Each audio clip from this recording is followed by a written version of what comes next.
Insiden ledakan di SMAN 72 Jakarta pada awal November lalu mengejutkan berbagai pihak. Ledakan ini membuat puluhan siswa terluka dan harus dilarikan ke rumah sakit. Setelah dilakukan penyelidikan, polisi menetapkan salah satu siswa sebagai anak yang berhadapan dengan hukum (ABH). Diduga, paparan konten kekerasan di internet atau dark web menjadi salah satu pemicu pelaku melakukan aksi. Perkembangan teknologi termasuk internet seolah menjadi pedang bermata dua. Di satu sisi, teknologi seperti internet membantu dan memudahkan kehidupan manusia, namun di sisi lain, teknologi juga rawan disalahgunakan dan membuka potensi bahaya baru. Sebagai orang tua yang memiliki anak di bawah umur, Ade Fahrizal menyebut keberadaan internet saat ini sulit dipisahkan dari kehidupan sehari-hari. Ia pun tidak bisa mencegah sang anak yang baru duduk di kelas 3 SD untuk mengakses internet.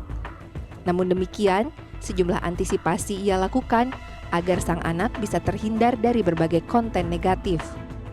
Kebutuhan internet dia itu apa aja sih yang mau dia cari di internet tersebut, kemudian aplikasi apa saja sebenarnya yang mereka inginkan. Nah, mungkin di situ kita bisa membuat semacam kesepakatan atau regulasinya boleh tidaknya yang mana seperti itu ya.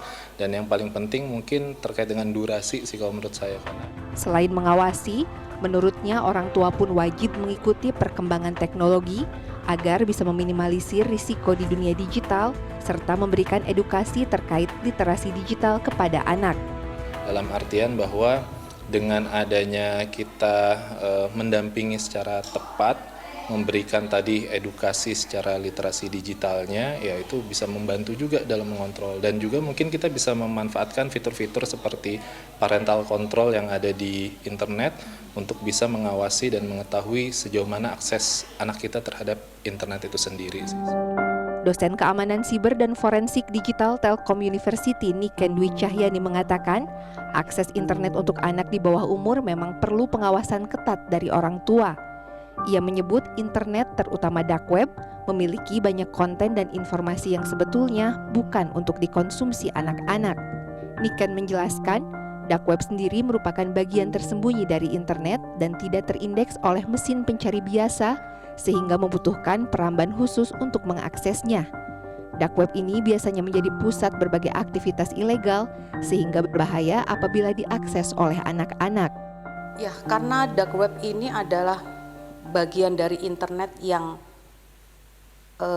hanya bisa diakses oleh browser-browser khusus gitu. Jadi dan memang ini sengaja disembunyikan, maka ada banyak kegiatan ilegal yang memanfaatkan dark web ini untuk melakukan penjualan misalnya obat-obat terlarang atau senjata atau informasi-informasi yang memang tidak ingin diketahui oleh publik.